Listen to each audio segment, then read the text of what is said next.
સવારમાં રાજુલામાં પણ પથ્થરમારાની ઘટના બની છે। વાવેરા રોડ પર બે જૂથ વચ્ચે પથ્થરમારો થયો છે। એક જૂથનું બાઇક સળગાવી દેવામાં આવ્યું છે। ઘટનામાં પાંચ જેટલા લોકોને નાની મોટી ઈજા થઈ છે। ઈજાગ્રસ્તોને સારવાર માટે હોસ્પિટલ લઈ જવામાં આવ્યા। પોલીસે ઘટના સ્થળે પહોંચી સ્થિતિ પર કાબુ મેળવ્યો છે।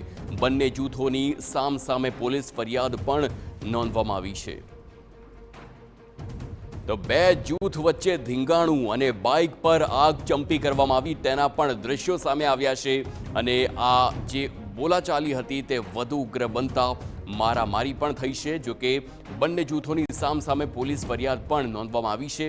હવે કોણ મુખ્ય આરોપી છે, કોણે આ ધીંગાણું શરૂ કર્યું હતું તે તપાસનો વિષય છે, પરંતુ કેટલાક ઇજાગ્રસ્ત લોકોને સારવાર માટે હોસ્પિટલ લઈ જવામાં આવ્યા છે। સંવાદદાતા જયદેવ કાઢી ફોનલાઈન પર છે। જયદેવ, આજે બબાલના દ્રશ્યો સામે આવ્યા છે, શા માટે હત્યા બબાલ?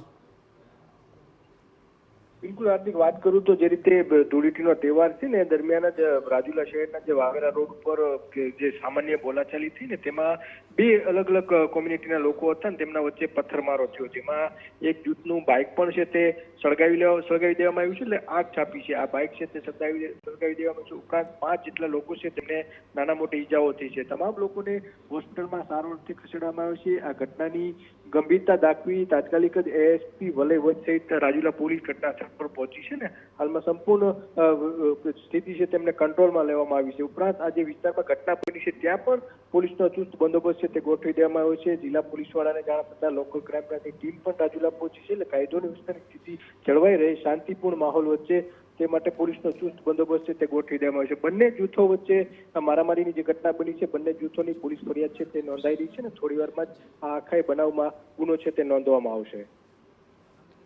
આભાર જયદેવ સમગ્ર માહિતી બદલ।